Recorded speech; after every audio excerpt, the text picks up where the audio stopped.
Mesdames et messieurs, je suis vraiment sous le choc. C'est une humiliation, une honte pour ceux qui se font passer pour des personnes qui sont là pour l'instauration d'une démocratie en Guinée. Lorsque j'ai vu cette vidéo qui circule actuellement en boucle, où je vois Amadou Barry de Kenende, un jeune que je connais personnellement, parce qu'on a travaillé plusieurs fois ensemble pour l'instauration de la démocratie en Guinée. Depuis des années, on a collaboré ensemble. C'est quelqu'un que je connais. Je sais jusqu'où Amadou Barry, qui est aujourd'hui le porte-parole des pharmaciens et dans l'informel, parce que c'est lui qui tient aujourd'hui la parole, qui est en train de défendre ces pharmaciens aujourd'hui qui sont visés. Plus de 100 conteneurs bloqués au port autonome de Conakry. Et depuis le 12 mai 2022, ils sont en grève. Parce que c'est de l'argent. C'est des milliards, ça. Mais la manière dont ils ont arrêté le jeune, ça ne donne pas une belle image de notre pays. C'est quelqu'un que je connais, comme je vous le disais, qui n'a pas aussi sa langue dans sa poche quand il s'agit de dire la vérité. Même si aujourd'hui on n'est plus en contact, il y a de cela des années, mais je le connais parfaitement. Donc le jeune est allé dans l'émission Les Grandes Gueules,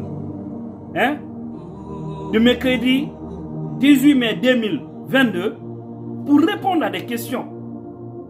Il a fait des révélations. La manière dont les choses se passent, par rapport aux médicaments en République de Guinée, comment ils envoient, qu'est-ce qui se passe, comment les affaires se passent. Et après tout, on attend à la fin de l'émission, on vient d'arrêter la brigade de Médicrime, qui vient l'arrêter, Mani Militari, comme un grand bandit. C'est comme si le jeune n'a pas de domicile. C'est comme si le jeune il est caché. Pourtant il n'est pas caché, c'est un citoyen libre. Il se connaît avec beaucoup de cadres. Parce qu'il travaille. Il fait rentrer, ils envoient des conteneurs de médicaments pour ravitailler le pays. Maintenant, si on dit que ce sont des médicaments comme ça, ceci, cela, ce n'est pas des médicaments recommandés, c'est comme ça, ceci, cela. Et pourtant, les pharmaciens qu'on est en train aujourd'hui de défendre pour dire que oui, seuls les gens qui sont agréés ont l'autorisation de vendre un produit sur le territoire guinéen. D'autant plus si ces gens-là ne couvrent pas tout le pays. Comment est-ce qu'alors les citoyens vont faire? Et tous ces pharmaciens que vous voyez, les grandes pharmacies autres en Guinée, je ne dis pas toutes les pharmacies, mais la plupart se ravitaillent à Madina. La plupart, c'est là-bas où ils achètent les produits, ils viennent, ils les mettent dans les pharmacies. Si on vend un produit à Madina à 10 000, et ils peuvent revendre le même produit à 30 000. Mais si vous remarquez, si vous regardez la marque, c'est les mêmes produits, il n'y a aucune différence. Parce que c'est les mêmes qu'ils envoient, les mêmes personnes. Donc les gens sont touchés au fond d'eux, parce que tout simplement, les conteneurs sont bloqués, ils sont en grève, ils sont mécontents par rapport à cette situation. Et le jeune vient pour expliquer ça. On vient, on le ramasse après l'émission. Mais en réalité, où est le changement? Kolde Doumbouya, c'est pour ces raisons-là que vous avez fait le coup, chassant que c'était les pratiques là qui existaient. C'est comme ça ils ont fait fuir beaucoup de nos hommes riches au temps de Sékou Touré. Arrêtez des gens comme ça. Mani Militari, tu n'oses pas parler. Tu parles, on te prend. Tu as de l'argent, c'est des problèmes. Tu es un intellectuel engagé pour la vérité, tu as des problèmes. Mais c'est triste, où allons-nous? C'est comme ça, il y a eu plus de 2 millions de Guinéens qui se sont immigrés, qui sont partis comme ça, vers l'Israël, le Sénégal, un peu partout. Ceux qui avaient plus de moins se sont retrouvés en Europe, en Amérique. C'est vraiment triste. Je me souviens en 2021, quand je suis allé à Dakar, mais j'avoue, j'ai rencontré un vieux dans la rue, j'étais vraiment surpris. J'étais avec ma famille, ma petite famille, et là, imaginez, j'ai dit à ma fille et à ma femme, laissez la route, le vieux va passer. Et puis ils avaient des masques. Mais le vieux a reconnu ma voix. Il me dit, en bon pour la quotidienne, je lui ai dit oui. C'était au temps d'Alpha. Le vieux me dit quoi? Il me dit, mon fils, je suis très content de toi. Il y a longtemps je te suis. Tu te bats pour des valeurs. Parce que tu veux que les choses changent positivement en Guinée. Mais je te conseille une seule chose. Si tu es venu jusqu'à Dakar, il faut rester. Mais si c'est pour aller en Guinée, pardon, ne va pas là-bas. Vous voyez ça? Un vieux, il m'a dit qu'il a 78 ans. 78 ans. Qu'il a quitté la Guinée. Il y a de cela, parce qu'il est venu à Dakar au moment où il avait 20 ans, 25 ans. Je crois que c'est comme ça il m'avait dit. En tout cas, une vingtaine d'années. Ça veut dire qu'il a fait plus de 50 ans, il est à Dakar.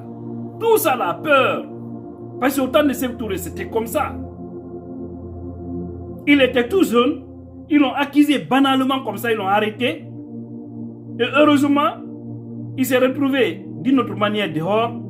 Il a fui, il a marché pour sortir de la Guinée. Il s'est retrouvé à Dakar. C'est là-bas il s'est marié avec une autre Guinéenne. Mais aucun de ses enfants ne connaît la Guinée. Parce que le vieux même a peur maintenant de la Guinée. Surtout, il dit que c'est les mêmes personnes. C'est-à-dire que c'est les enfants de ceux qui ont fait du mal à la Guinée. Ce sont eux qui continuent à diriger le pays. Donc la Guinée, c'est difficile que ça marche. Et on a vu au temps d'Alpha Condé, c'était la même chose. Les kidnappings, arrêtés comme ça des gens. Hein? Des gens masqués qui viennent, on enlevait combien de personnes par jour à Conakry. Et si maintenant, au temps de Doumbouya aussi qui dit qu'il est venu pour changer les choses. Si, sous sa gestion, les mêmes pratiques continuent, il faut que les Guinéens se lèvent d'une manière. Parce qu'on ne peut pas laisser. Il faut que les gens la comprennent une chose. Vous pouvez récupérer le pouvoir. C'est-à-dire vous pouvez venir au pouvoir par la force. Parce que vous avez des armes. Oui, et c'est ce que vous avez fait. Vous avez dégagé Alpha et son système. Mais rassurez-vous d'une seule chose. Vous ne pouvez pas continuer à diriger par la force. Ça ne peut pas marcher. Personne n'a pu réussir à cela. Parce que si vous imposez la force sur des citoyens, vous les rendez rebelles, ils vont s'imposer et finalement ça va se retourner contre vous. Pourquoi arrêter Amadou Ribari de Tombolia, tout récemment de Kenende?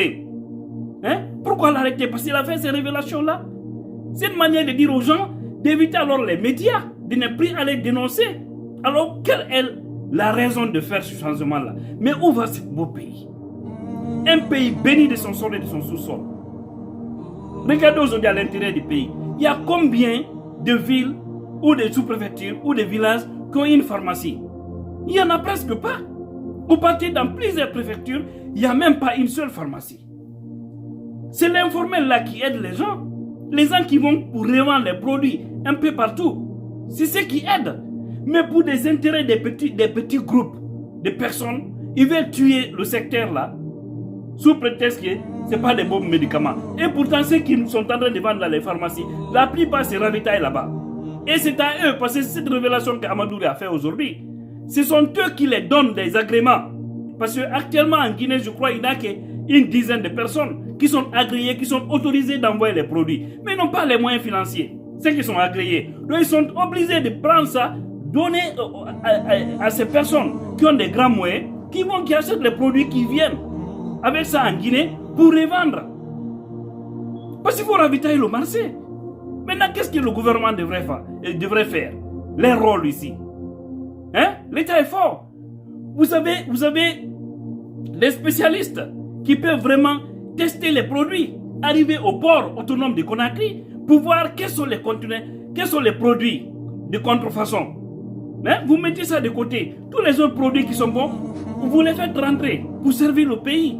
Et aussi collaborer avec ces gens-là. Le grand marché de Madina, ceux qui vendent les produits dans l'informel, vous discutez avec eux, vous essayez de voir comment est-ce que les choses peuvent marcher. C'est ça, ce qui est bon. Hein? Essayez de régulariser, je suis d'accord. Mais dire tuer ça, c'est pour tuer l'économie du pays, c'est pour faire perdre aussi des Guinéens. Ça ne peut pas marcher comme ça. Il faut mettre de l'ordre, je suis d'accord. Mais tout en respectant aussi ces personnes-là. C'est que vous n'êtes pas capable de servir le pays. Ceux qui ont des moyens, ils veulent le faire, vous les bloquez. Comment un pays peut avancer comme ça? Pardon, libérez Amadou Ribari de Kenende. C'est vraiment triste pour cette république.